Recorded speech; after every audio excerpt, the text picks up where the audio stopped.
Welcome to Learner's Planet, my dear children.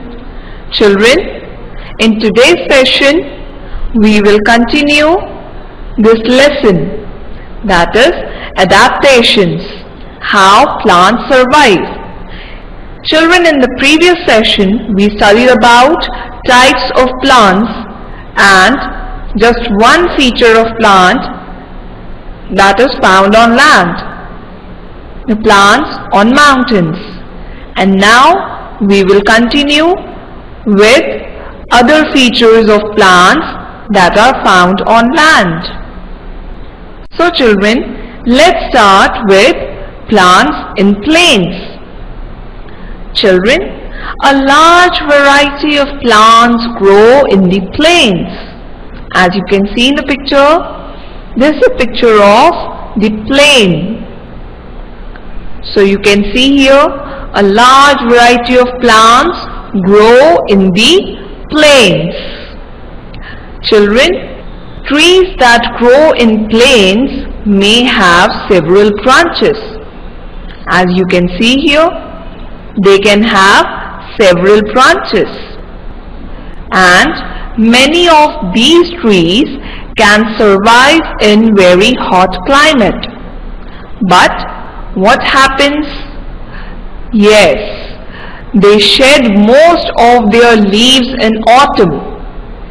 They can survive in very hot climate, but the problem with those plants is that they shed most of their leaves in autumn season.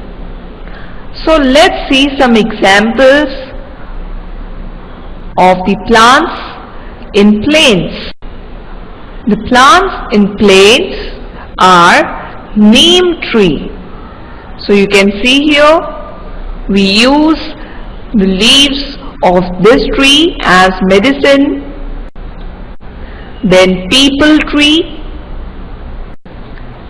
then gulmohar tree. See how beautiful this tree is. This is a gulmohar tree. Then ashok tree, then shisham tree, then sal tree, then mango tree,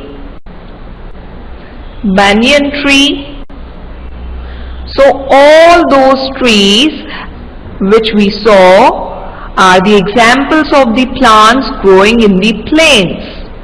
And now we will study about another feature of plant that are found on land, and they are plants in deserts. Children, in desert areas there is very little rain, right? Or you can say that there is no rain. So there is little rain or there is no rain. So what happens to the plants which are present in such areas, such desert areas? Yes, in desert areas there is very little rain, hence only those plants which need very little water can survive here, right? For example, cactus. Cactus does not need so much of water. So they survive here with a very little water, and that is why they are present in the desert. So children, the plants of the desert are cactus, then babool, then kikar, also called as acacia tree, then date palms, then cottonwood, and salt grass. So these are all examples of the plants in the deserts. So children, we can say that these plants have developed certain features that help them to survive in the severe conditions of the desert. What are the severe conditions of the desert? Yes, there is very little rainfall and it is very hot. So these plants have some certain features that help them to survive in such a hot climate of the desert. So let's see that what are the following features of the desert plants. Children, to save water, desert plants have some important features, like they do not have any leaves. Like you can see in the picture, this is an example of a plant of desert, right? You can see that there are no leaves, or they have very few of the leaves. Then photosynthesis is thus carried out by the green stems because they do not have leaves. Children, as we studied in the previous chapters or the previous lessons, that photosynthesis occurs because of the leaf, and leaf is called the kitchen of the plant. But the plants that have no leaves, how do they carry out photosynthesis? Yes, the plants having no leaves carry out photosynthesis by the green stems. So you can see here, this is the green stem of the plant of the desert. So photosynthesis is carried out by the green stems. Then the most important feature is that most plants have thorns. As you can see here, this pointed like structure, these are thorns. What is the function of thorn? Yes, they store water in these stems which afterwards become fleshy. Alright children, so these are some of the very important features of the desert plants which help them survive in such a hot climate. Right? So children, let's revise. Yes, some important features of the desert plants are that they do not have leaves or they have very few of them, and photosynthesis is carried out by green stems.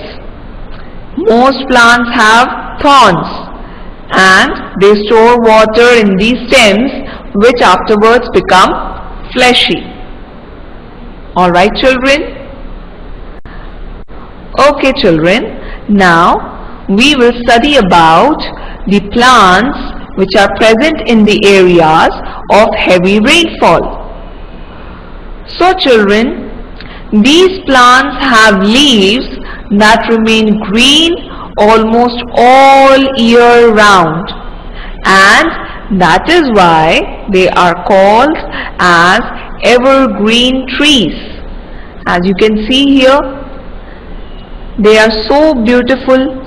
They remain green almost all the year round, and that is why they are called as evergreen trees. So evergreen trees are always present in the areas of heavy rainfall. For example children, rubber tree, coffee, these are the example of the plants in the areas of heavy rainfall. Let's see some more examples. Yes, coffee, then rubber tree, then cashew nut tree, from which we get cashew nuts, then teak, then banana and pepper.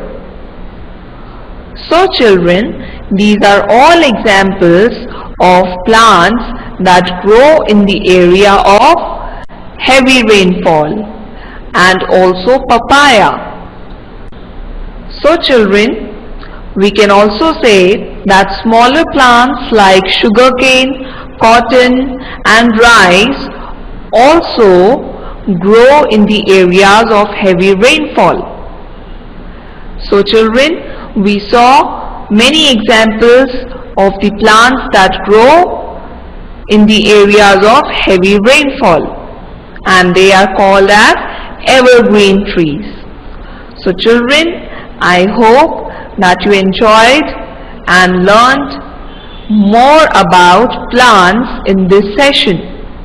So we will continue this lesson in the next session with more features of plants that are found on land. So children, till then, keep learning and keep enjoying. Thank you children.